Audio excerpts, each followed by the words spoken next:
गणगणेशायै नमः। ओं सम्मुखचैकदन्तस्य कपिलो गजकर्णकः लम्बोदरस्य विकटो विघ्ननाशो विनायकः धर्मकेतुर्गणाध्यक्षो बालचन्द्रो गजाननः द्वादशैतानि नामानि यः पठेत् शृणुयादपि अखण्डमण्डलाकारं व्यपतेन चराचरं तत्पदं दर्शितं येन तस्मै श्रीगुरवे नमो नमः। सत्यनारायण व्रत कथा की महत्वपूर्ण बातें। सत्यम परम धीमहि।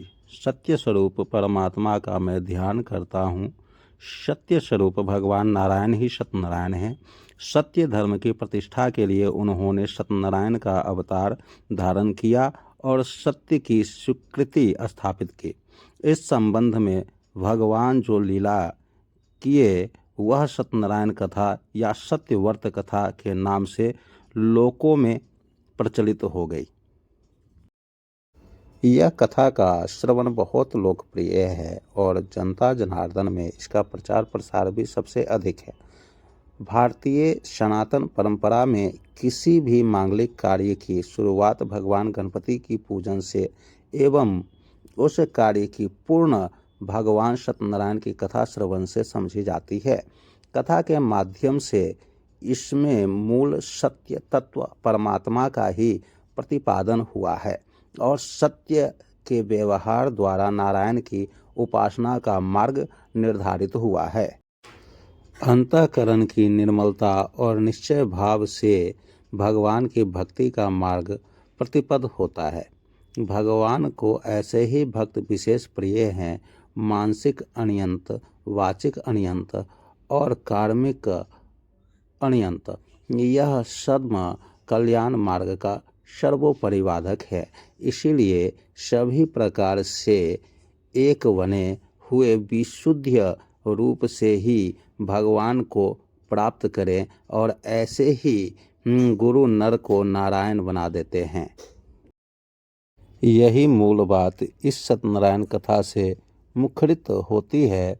सत्य की सर्वदा विजय होती है, असत्य की नहीं।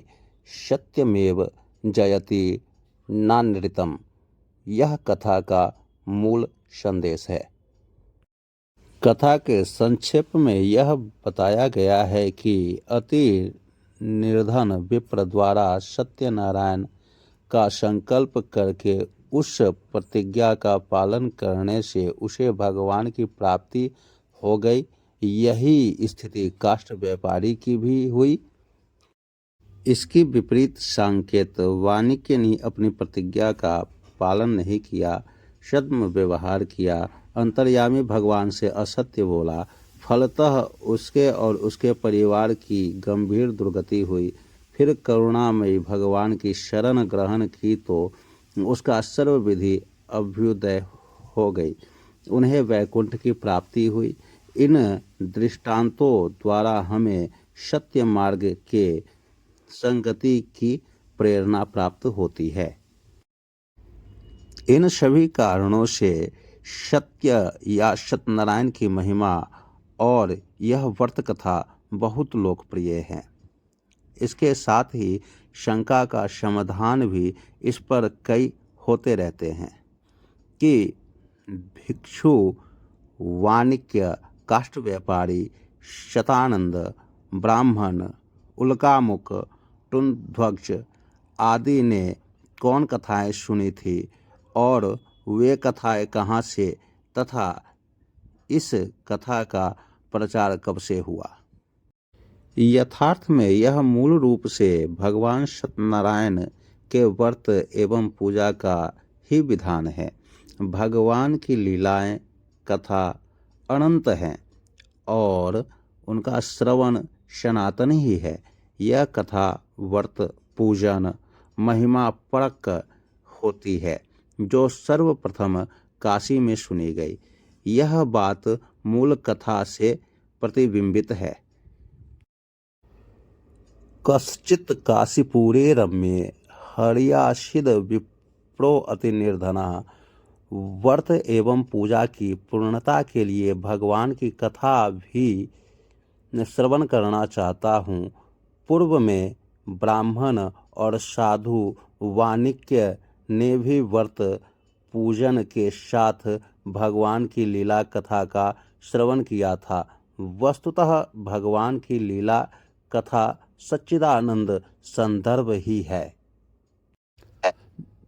विशेष रूप से इस संबंध में यही सबसे महत्वपूर्ण कारण है कि कथा के माध्यम से मूल सत्व तत्व परमात्मा का ही इसमें निरूपण हुआ है, जिसके लिए भगवान श्रीमद् भागवत गीता में बोले हैं, नासतो विद्यते भावो ना भावो विद्यते सतः।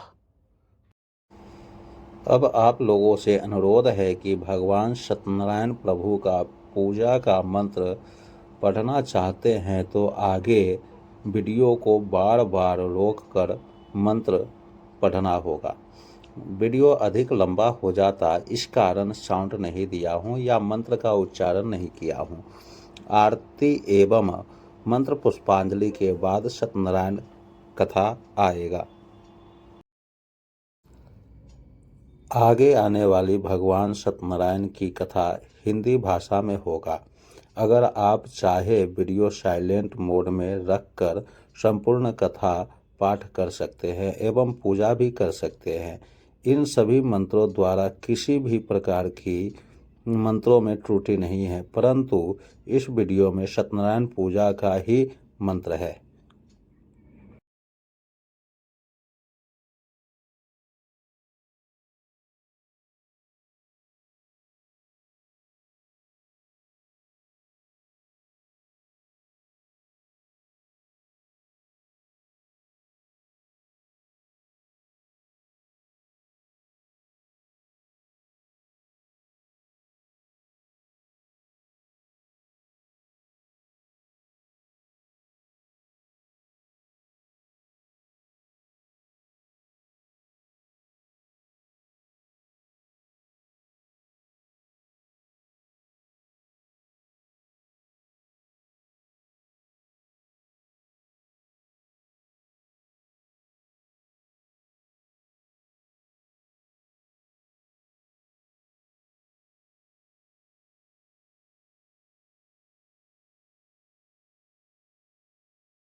आवश्यक बातें।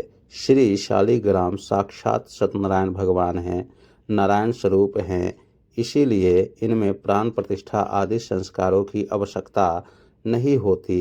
इनकी पूजा में आवाहन और विसर्जन भी नहीं होता। इनके साथ देवी भगवती तुलसी का नित्य संयोग माना गया है। शयन के समय तुलसी पत्र को शालिग्राम शिला से हटाकर पार्श्व में रख दिया जाता है। जहाँ शालिग्राम शिला होता है वहाँ सभी तीर्थ और भुक्ति मुक्ति का वास होता है। शालिग्राम का चरणोदक सभी तीर्थों से अधिक पवित्र माना गया है। शालिग्राम की पूजा सम संख्या में अच्छी मानी जाती है, किंतु सम संख्या में 2 शालिग्रामों का निषेध है। विषम में 1 शालिग्राम की पूजा का विधान है। शालिग्राम के साथ द्वारावती शिला भी रखी जाती है। व्रत दान प्रतिष्ठा तथा श्राद्धादि कार्यों में शालिग्राम का सानिध्य विशेष फलप्रद होता है। अपवित्र स्त्री ब्राह्मणादि को शालिग्राम का स्पर्श नहीं करना चाहिए। सत्यनारायण पूजा अथवा शालिग्राम की नित्य पूजा में शालिग्राम की मूर्ति को किसी पवित्र पात्र में रखकर पुरुष सूक्त का पाठ करते हुए पंचामृत अथवा शुद्ध जल से अभिषेक कराने के बाद मूर्ति को शुद्ध वस्त्र से पोंछकर गंध युक्त तुलसी दल के साथ किसी सिंहासन अथवा यथास्थान पात्रादि में विराजमान कराकर ही पूजा प्रारंभ की जाती है।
एक बार प्रेम से बोलिए श्री सत्यनारायण भगवान की जय। अथ श्री सत्यनारायण व्रत कथा। श्री गणेशाय नमः। प्रथमो अध्यायः। एक समय प्राणियों के हित चाहने वाले समस्त मुनियों में परम रैमणिक नैमिखारण्य क्षेत्र में मन को प्रसन्न करने वाली सभा की उसी समय अति तेजस्वी व्यास जी के शिष्य सुत जी शिष्य गणों सहित हरिनाम स्मरण करते हुए वहां आए। समस्त शास्त्रों को जानने वाले में श्री सुत जी को देख महातेजस्वी सैनकादि मुनिगण खड़ा हो गए। सब धर्मों को जानने वालों में श्रेष्ठ सुत जी तथा परम वैष्णव सैनकादि ऋषि परस्पर शीघ्रता से पृथ्वी पर दंडवत नमस्कार करके सैनकादि मुनियों के दिए गए आसन पर संपूर्ण शिष्यों सहित अति बुद्धिमान सुत जी बैठ गए। बैठे हुए सुत जी से सैनकादि मुनियों ने नमस्कार कर हाथ जोड़ करके कहा, हे महर्षि, हे सर्वज्ञ सुत जी, इस कली काल में मनुष्यों को हरि भक्ति किस उपाय से हो, हे भगवान वह कहिए। क्योंकि कली काल में सब प्राणी पाप करने में तत्पर और वेद विहीन हो जाएंगे। उनका कल्याण किस प्रकार होगा। इस कलयुग में मनुष्य प्राणों को धारण किए थोड़ी आयु वाले निर्धन और अनेक पीड़ाओं से युक्त होंगे। प्रायः पुण्य अति परिश्रम से होता है। इससे कली काल में कोई भी मनुष्य पुण्य न करेगा और पुण्य के नष्ट हो जाने से सब पापों में प्रवृत्त हो जाएंगे। तब तुच्छ जानने वाले मनुष्य अपना सब वंश सहित नष्ट हो जाएंगे। सूत जी, किसी तरह अल्प परिश्रम में थोड़े धन और कुछ ही समय में पुण्य प्राप्त हो, ऐसा कोई उपाय हम लोगों से वर्णित कीजिए जिसके उपदेश से मनुष्य पुण्य पाप करता है वह उसका भागी होता है। पुण्य का उपदेश करने वाला दयावान कपट रहित निष्पाप और निर्विरोधी, यह चार तरह का मनुष्य नारायण के समान है। संसार में ज्ञानी होकर जो दूसरों को ज्ञान नहीं देता, उस पर ज्ञान रूपी परमेश्वर प्रसन्न नहीं होते। जो पुरुष रत्न रूपी ज्ञान से दूसरों को संतोष देते हैं, उन्हें मनुष्य रूप धारण किए नारायण ही जाने। हे महामते, ऐसा कौन व्रत है जिसके करने से मनोवांछित फल प्राप्त हो, वह हम लोग सुनने की इच्छा रखते हैं। हे मुनिश्रेष्ठ, आप वेद वेदांग के ज्ञाता हैं। आप जैसा दूसरा कोई वक्ता नहीं दिखता, क्योंकि आप श्री वेद व्यास जी के शिष्य हैं। सुत जी बोले, हे मुनिश्रेष्ठ, तुम धन्य हो, तुम ही वैष्णवों में अग्रगण हो, कारण कि सब प्राणियों का तुम सदैव हित चाहते हो। हे सैनक, सुनो, मैं आपसे उस उत्तम व्रत को कहूँगा जिस व्रत को नारद जी ने लक्ष्मीपति भगवान से पूछा था और जिस प्रकार भगवान ने नारद जी से कहा। हे ऋषिगण, उसे सावधान होकर के सुनो। इति श्री स्कंद पुराणे रेवाखंडे श्री सत्यनारायण व्रत कथायाम प्रथमो अध्यायः। एक बार प्रेम से बोलिए सत्यनारायण भगवान की जय। लक्ष्मी नारायण भगवान की जय। विष्णु भगवान की जय। ओम नमो भगवते वासुदेवाय नमः।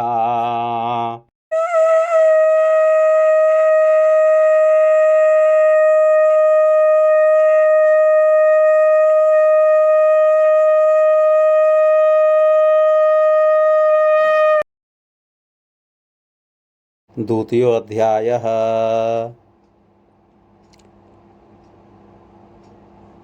एक समय नारद जी समस्त प्राणियों के हित की इच्छा से अनेक लोकों में घूमते हुए मृत्युलोक में आए।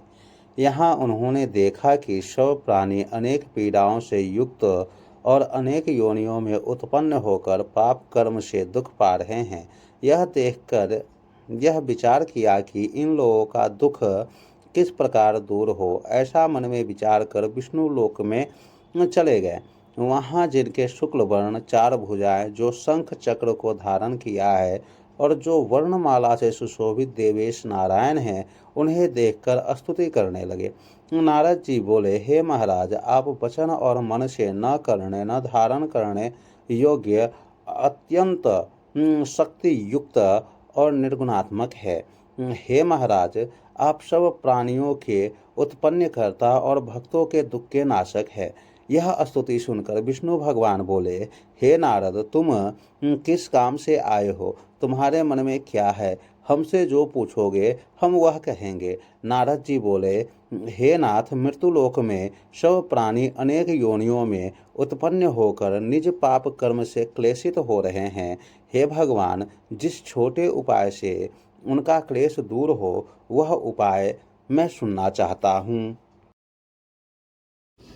भगवान बोले, समस्त जनों पर कृपा कर तुमने बहुत अच्छा प्रश्न पूछा है, जिसके करने से मनुष्य मोह से छूट जाए। मैं ऐसा उपाय कहता हूँ, सुनो। हे नारद, जो व्रत तीनों लोकों में अति दुर्लभ है वह आज आपके कहने से प्रकाशित करता हूँ। वह सत्यनारायण का व्रत है, जिसको विधि पूर्वक करने से इस लोक में सुख और परलोक में मोक्ष मिलता है। यह सुनकर नारद जी बोले, इस व्रत का क्या फल है और पूर्व में किसने किया था? किस समय यह व्रत करना चाहिए? आप विस्तार पूर्वक कहिए। भगवान ने कहा कि इसके करने से दुख शोक आदि का नाश, धन्य धान्य की वृद्धि और संतति की प्राप्ति तथा सर्वर्थ विजय की प्राप्ति होती है। इस व्रत में मनुष्य भक्ति युक्त, श्रद्धा युक्त किसी भी दिन संध्या काल में सत्यनारायण की पूजा करे और भाई बंधु तथा ब्राह्मणों के साथ धर्म युक्त सवाशेर उत्तम भोग नैवेद्य लगावे। केले का फल, घी, दूध, गेहूं का चूर्ण लावे। गेहूं का चूर्ण न हो तो चावल का चूर्ण, खड़ अथवा गुड़ मिलावे। सवा पाव अथवा सवा शेर के हिसाब से मिलाकर भक्ति से श्री सत्यनारायण को नैवेद्य लगावे। बांधवों के साथ कथा सुनकर ब्राह्मणों को दक्षिणा दे। श्री सत्यनारायण के प्रसाद को अपने भाई बांधवों को के साथ खाकर रात्रि में नित्र गीतादि करे। तदंतर सब श्रोतागण सत्यनारायण का स्मरण करते हुए अपने अपने घर जाए। इस प्रकार व्रत करने से मनोवांछित फल मिलता है। विशेषकर इस कलिकाल में पृथ्वी पर इससे बढ़कर दूसरा कोई उपाय नहीं है। हे नारद, जिन्होंने इस व्रत को पहले किया वह कथा सुनो। काशीपुरी में निर्धन शतानंद नामक एक ब्राह्मण शोधा विपक्षा से दुखित नित्य पृथ्वी पर भिक्षा मांगने हेतु घूमता था। ब्राह्मण प्रेमी भगवान नारायण ने दुखित ब्राह्मण को देखकर बूढ़े ब्राह्मण का रूप धारण कर अति आदर से पूछा, हे विप्र, किस कारण पृथ्वी पर आप नित्य घुमा करते हैं? यह हमारी सुनने की इच्छा है। यदि आपकी इच्छा हो तो कहिए। ब्राह्मण बोला, मैं अत्यंत दरिद्र हूँ, भिक्षा के लिए पृथ्वी पर भ्रमण करता हूँ। यदि आप कुछ जानते हो तो कृपा कर पूर्ण रूप से कहिए।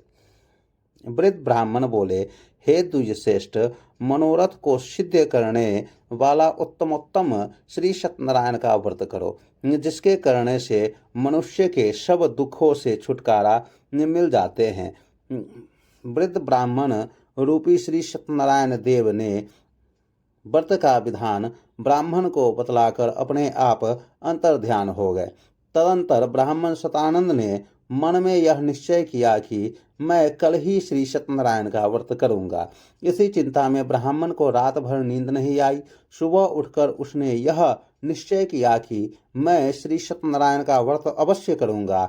यह संकल्प कर भिक्षा मांगने को गया तो उस दिन उसको सब दिनों से अधिक द्रव्य मिला। द्रव्य से उसने अपने भाइयों के साथ श्री सत्यनारायण का व्रत किया। उसके प्रभाव से दुखों से छूटकर सर्व संपत्ति से युक्त हो गया। व्रत के प्रभाव से सतानंद नगर में श्रेष्ठ माना जाने लगा और तभी से वह ब्राह्मण हर महीने व्रत करने लगा। भगवान ने कहा, शतानंद द्वारा किया हुआ श्री सत्यनारायण का यह पूजन है, जिसे जानकर जो मनुष्य व्रत करता है वह सब पापों से छूटकर मोक्ष को पा जाता है। इस प्रकार पृथ्वी में इस व्रत को मनुष्य करेंगे उनका दुख अवश्य नष्ट हो जाएगा। इति श्री स्कंद पुराणे रेवाखंडे श्री सत्यनारायण व्रत कथायाम द्वितीयो अध्याय। एक बार प्रेम से बोलिए विष्णु भगवान के जय। लक्ष्मी नारायण भगवान की जय। श्री सत्यनारायण भगवान की जय। ओम नमो भगवते वासुदेवाय नमः।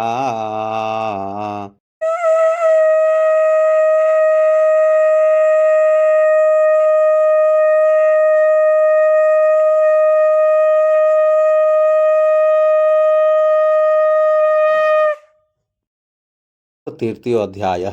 सूत जी बोले, हे शैनक, विष्णु भगवान ने जिस तरह कहा था वह तुमसे मैंने कहा, और दूसरी बात जो हो वह पूछो। शैनक जी बोले, हे सूत जी, उस ब्राह्मण के बाद इस व्रत को किसने किया वह सुनने की इच्छा है। सूत जी बोले, हे मुनियों, जिसने व्रत को किया वह सुनिए। एक समय निज धर्मानुसार ब्राह्मण ने बांधवों के साथ व्रत करने को उद्धत हुआ। उसी समय एक लकड़हारा वहां आया। भूख प्यास से पीड़ित काष्ठ के भार को बाहर रखकर ब्राह्मण के घर में जाकर उसने व्रत करते हुए ब्राह्मण को देखा। नम्रता से हाथ जोड़कर प्रणाम कर बोला, आप क्या कर रहे हैं? इसके करने से क्या फल होता है वह विस्तार पूर्वक कहिए। ब्राह्मण बोला, मनोरथों को देने वाला, दुख और शोक को नाश करने वाला तथा सिद्धि को देने वाला यह श्री सत्यनारायण का व्रत है, जिसके प्रसाद से यह धन्य धन्यादि प्राप्त हुआ है। यह सुनकर लकड़हारा प्रसन्न हो प्रसाद को खा और जल पीकर वहां से भगवान श्री सत्यनारायण का ध्यान करता हुआ अपने नगर को चला गया। आज लकड़ी बेचने से जो द्रव्य प्राप्त होगा उसी से मैं श्री सत्यदेव का उत्तम व्रत को अवश्य करूंगा। ऐसा मन में विचार कर उसने लकड़ी को सिर पर रख जहाँ धनी लोग रहते थे उस नगर में गया। उस दिन लकड़हारे को दूना द्रव्य प्राप्त हुआ। वह अत्यंत प्रसन्न हो सुंदर केले का फल, शक्कर, दूध, घी, गेहूं का चूर्ण सबको सवैया लेकर घर में आकर अपने भाई बंधुओं को बुलाकर विधि से श्री सत्यनारायण का व्रत किया। उस व्रत के प्रभाव से लकड़हारा धन पुत्र से युक्त हो गया। इस लोक में सुख पाकर अंत में सतलोक को चला गया। हे मुनिगण, मैं और कथा कहता हूँ, उसको सुनिए। इति श्री स्कंद पुराणे रेवाखंडे श्री सत्यनारायण व्रत कथायां तृतीय अध्याय। एक बार प्रेम से बोलिए विष्णु भगवान की जय। लक्ष्मी नारायण भगवान की जय। श्री सत्यनारायण भगवान की जय। ओम नमो भगवते वासुदेवाय नमः।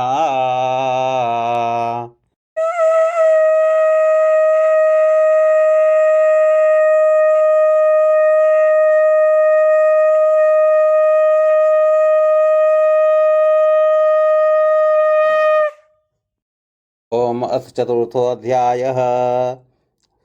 सूत जी ने कहा, राजाओं में श्रेष्ठ उल्कामुख नामक एक जितेंद्रिय राजा था। वह सदैव देव मंदिर जाया करता था। वह ब्राह्मणों को नित्य धन देकर संतुष्ट किया करता था।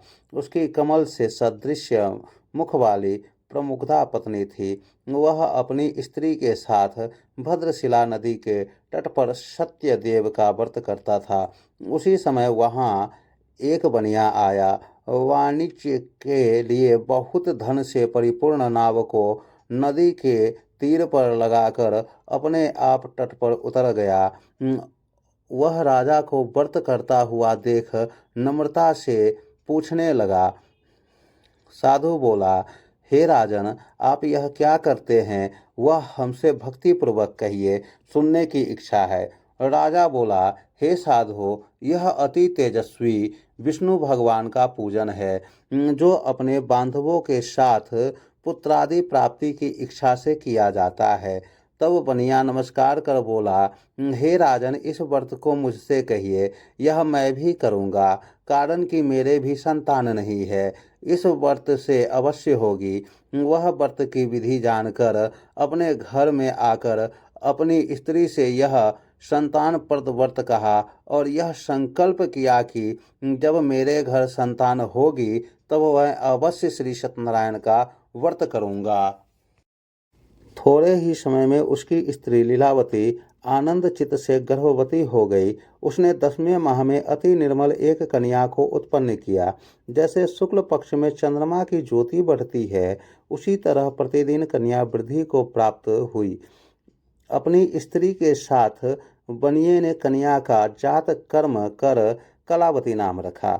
एक दिन लीलावती अपने स्वामी से मधुर वचन बोली कि पहले वाला संकल्पित व्रत आप क्यों नहीं करते। साधु बोला, हे प्रिय, इसके विवाह के समय मैं इस व्रत को मैं अवश्य करूँगा। इसी प्रकार स्त्री को समझाकर वह बाहर चला गया। इधर कलावती पिता के घर नित्य बढ़ने लगी।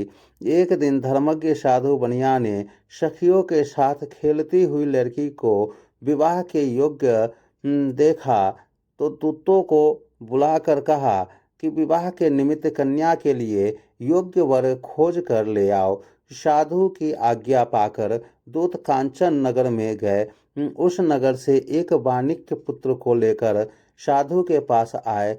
उसने सुंदर गुण युक्त लड़के को देखा। जाति भाइयों के साथ प्रसन्न चित्त हो विधान पूर्वक अपनी कन्या का उस वाणिज्य पुत्र के साथ विवाह कर दिया।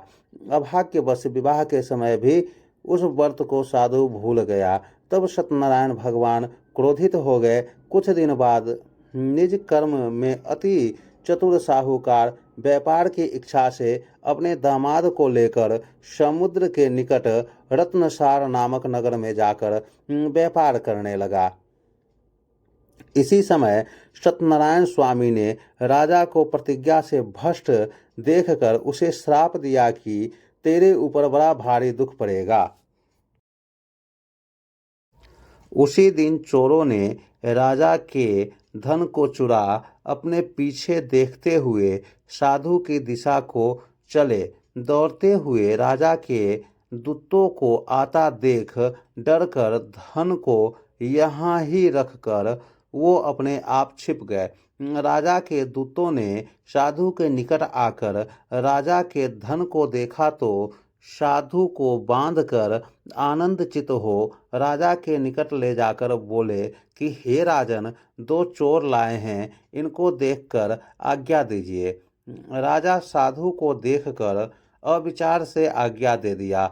फिर तो दूतों ने उन्हें खूब बांधकर बंदी खाने में बंद कर दिया। इति श्री स्कंद पुराणे रेवाखंडे श्री सत्यनारायण व्रत कथायाम चतुर्थो अध्याय।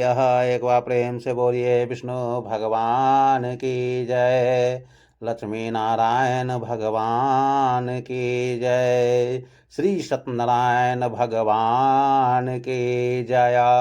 नमो भगवते वासुदेवाय नमः।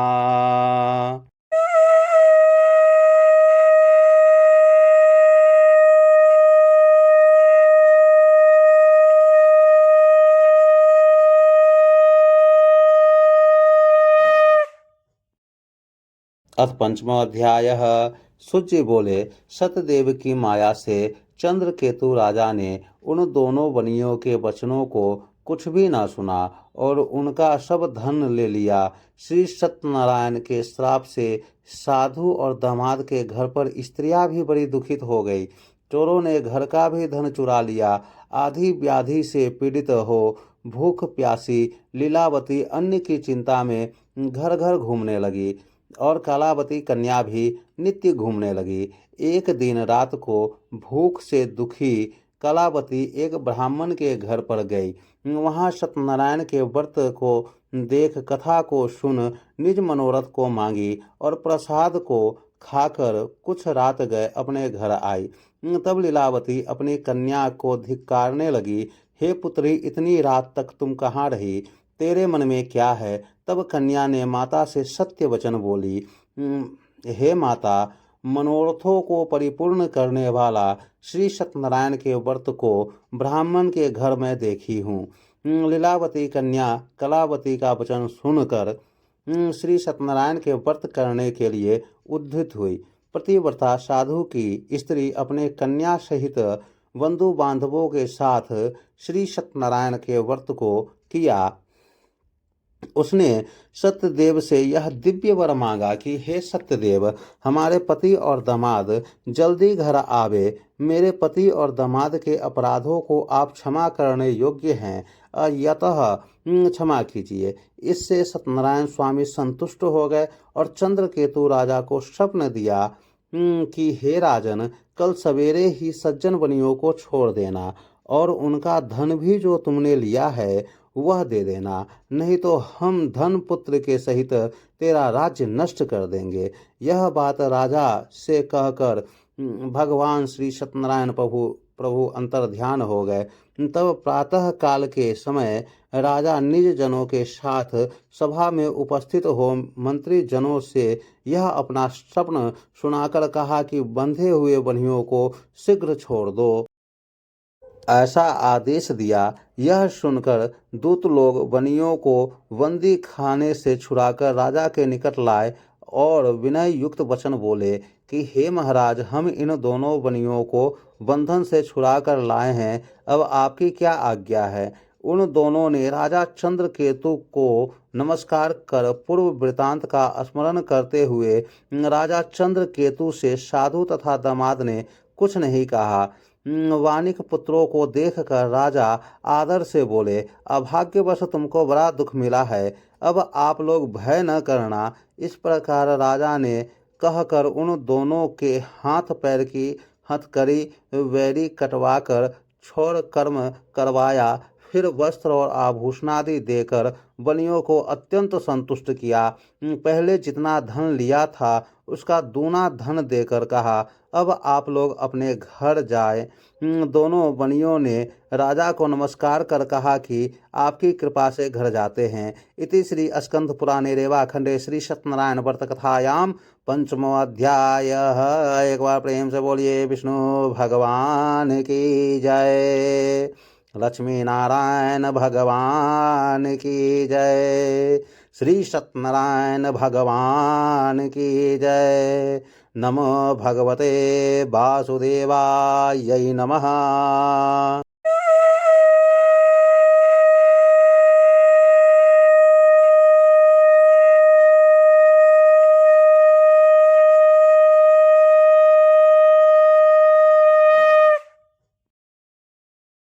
खष्टो अध्याय।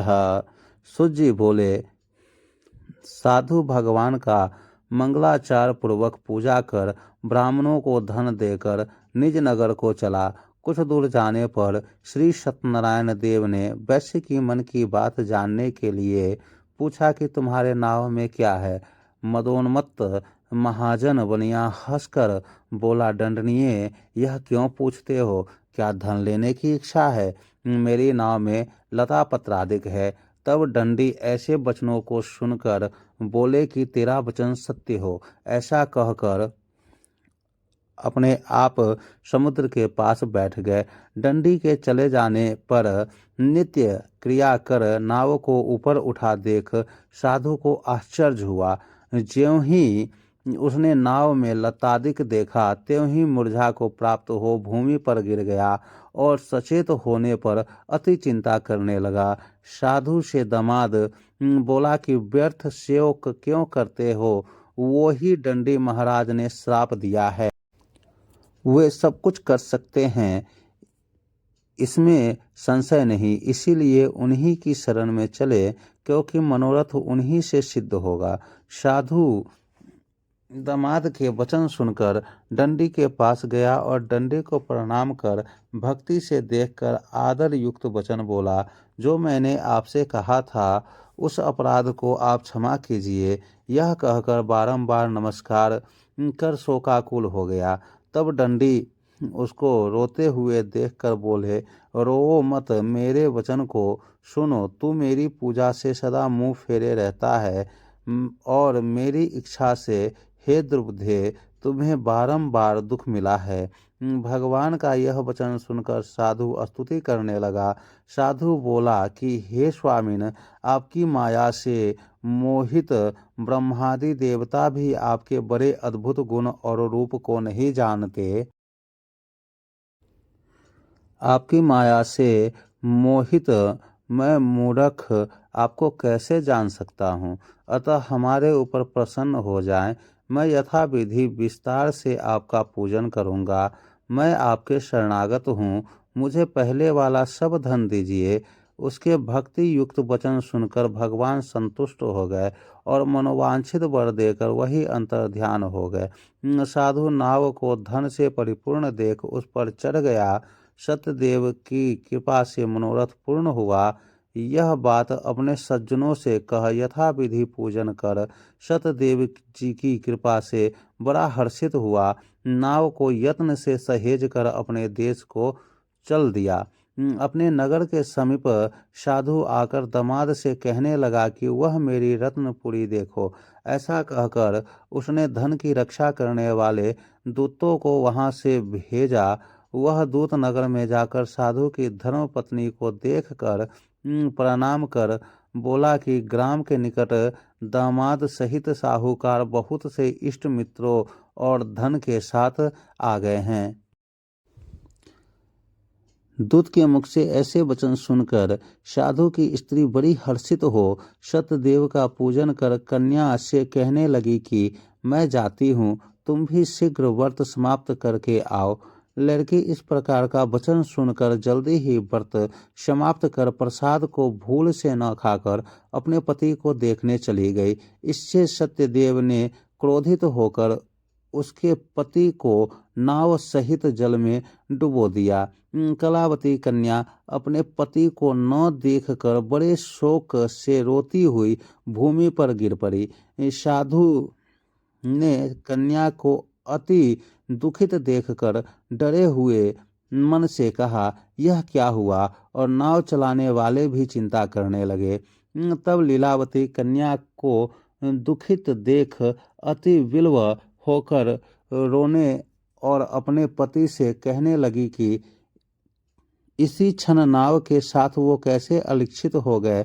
न जाने किस देवता के अनादर से नौका जल में नहीं दिख रही है। श्री सत्यदेव की महात्मा को कौन जान सकता है। यह कहकर वह अपने जनों के साथ विलाप करती हुई कन्या को गोद में लेकर रोने लगी और कलावती भी स्वामी को न देखने से अति दुखित हो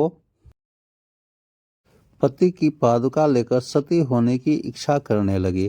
कन्या का यह चरित्र देख कर धर्मज्ञ साधु बनिया स्त्री के साथ अत्यंत शोक से युक्त होकर विचार करने लगा कि मैं सत्यदेव की माया से बारंबार चला गया हूँ। अब यथाविधि श्री सत्यनारायण का पूजा करूंगा। इस प्रकार सबको बुलाकर कहने लगा और पृथ्वी पर गिरकर साष्टांग दंडवत किया। इसी पर दीनों के पालन करने वाले सत्यनारायण भगवान संतुष्ट हो गए। भक्त वत्सल सतदेव जी की कृपा से आकाशवाणी हुई कि तुम्हारी कन्या प्रसाद को त्याग कर पति को देखने चली आई है। इसी कारण इसका पति अदृश्य हो गया है। यदि वह पुनः घर जाकर प्रसाद को भक्षण कर आएगी तब पति को निसंदेह पाएगी। कन्या ने आकाशवाणी सुनकर शीघ्र ही घर जाकर प्रसाद को भक्षण कर अपने पति को देखा। तब कलावती संतुष्ट होकर अपने पिता से कहने लगी कि अब शीघ्र ही घर चलिए, विलंब न कीजिए। कन्या के वचन सुनकर साधु दामाद सहित संतुष्ट होकर धन्य और बंधुओं के साथ अपने घर को गया। उस दिन से वह हर महीने और संक्रांति पर विधि पूर्वक सत्यदेव की पूजा करने लगा। इस तरह सुख पाकर वह अंत में सत्यदेव के लोगों को चला गया। फिर सुजी कहने लगे कि हे मुनि श्रेष्ठ, मैं आपसे और भी कथा कहता हूँ। इति श्री स्कंद पुराणे रेवाखंडे श्री सत्यनारायण व्रत कथायाम षष्ठो अध्यायः। एक बार प्रेम से बोलिए लक्ष्मी नारायण भगवान की जय, विष्णु भगवान की जय, श्री सत्यनारायण भगवान की जय। ओम नमो भगवते वासुदेवाय नमः।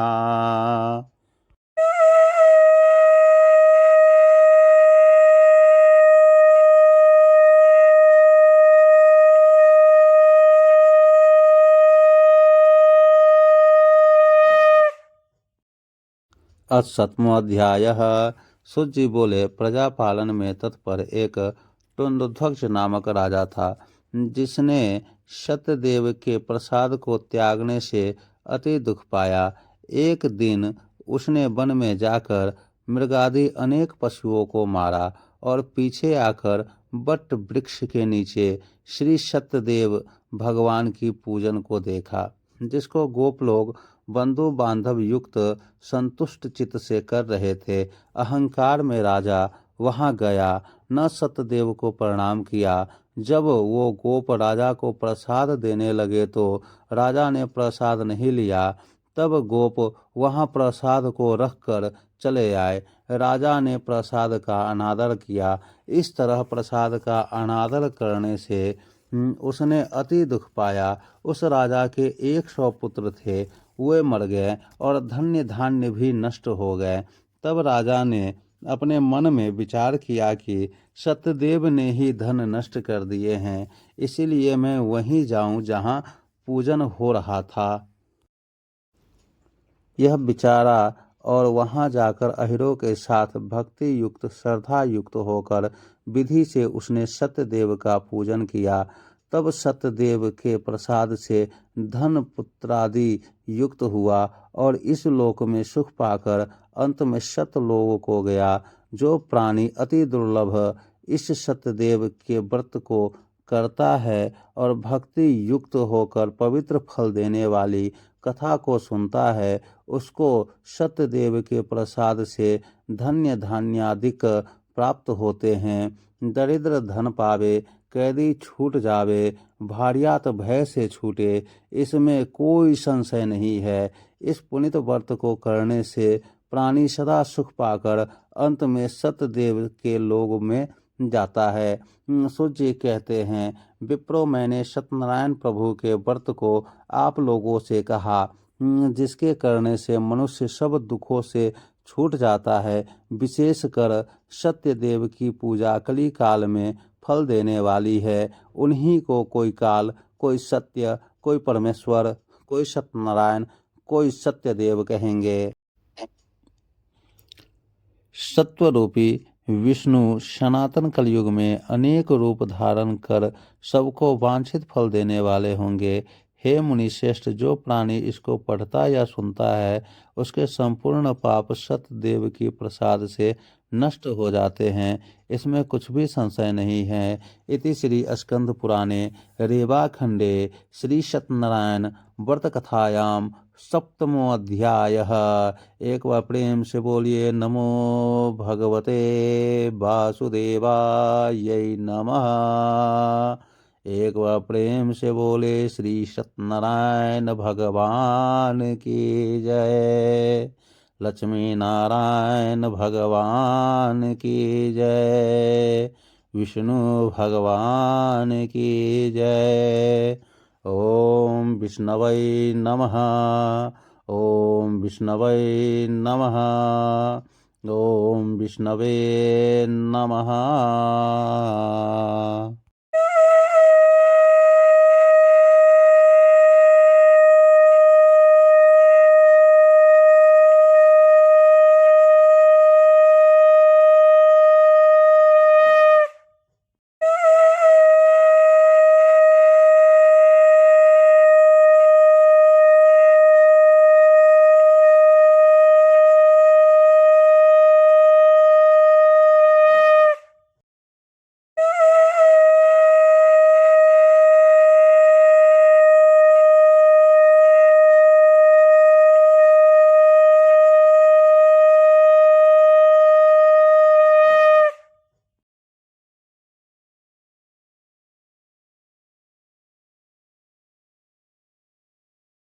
भगवान की आरती करें। ओम हरि ओम इदगुंगवे प्रजनन में यस्तु 10 वीरगुं सर्वगणगुं स्वस्ताये आत्मशनि प्रजाशनि पशुशनि लोकशन्यभयशनि अग्रिप्रजां बहुलां मे करत्वनः पयोरेते अस्तासु धतः चन्द्रमा मनसो जातचक्षुः सूर्यो अजायत श्रोत्रादायुष्यप्राणुष्यमुखा दग्निरजायत ॐ कर्पूरगौरं करुणावतारम् संसारसारं भुजगेन्द्रहारम् सदा वसन्तं हृदयारविन्दे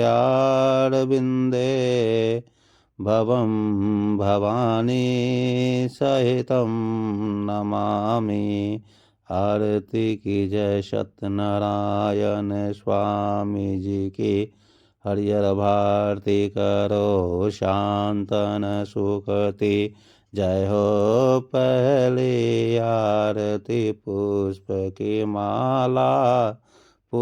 की माला काली नागनाथ लाए गोपाला जी हो। आरती की जय। राजा रामचंद्र जी की। हरिहर भारती करो शांतन सुखती। जय हो। दूसरी आरती देव के नंदन भक्त उबारन असुर निकंदन जी हो। आरती की जय। राजा रामचंद्र जी की। हरिहर भारती करो शांतन सुखती। जय हो। तीसरी आरती त्रिभुवन मोहे गरुड़ सिंहासन राजा रामचंद्र जी के शोभे जी। आरती की जय। राजा रामचंद्र जी की। हरिहर भारती करो शांतन सुखती। जय हो। चौथी आरती चहु युग पूजा राम नाम औरो न दूजा जी। आरती की जय। राजा रामचंद्र जी की। हरिहर भारती करो शांतन सुखती। जय हो। पंचम आरती राम जी के भावे राम नाम गाय परम पद पावे जी। आरती की जय। राजा रामचंद्र जी की। हरिहर भारती करो शांतन सुखते। जय हो। षष्ठी आरती लक्ष्मण भ्राता आरती उतारे कौशल्या माता जी। आरती की जय। राजा रामचंद्र जी की। हरिहर भारती करो शांतन सुखते। जय हो। सप्तम आरती की जो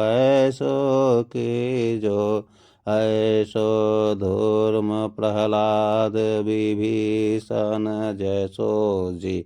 आरती की जय। राजा रामचंद्र जी की। हरिहर भारती करो शांतन सुखते। जय हो। अष्टम आरती लंका सिधारे रावण मारे विभीषण जैसो जी। आरती की जय। राजा रामचंद्र जी की। हरिहर भारती करो शांतन सुखते। जय हो। नवम आरती वामन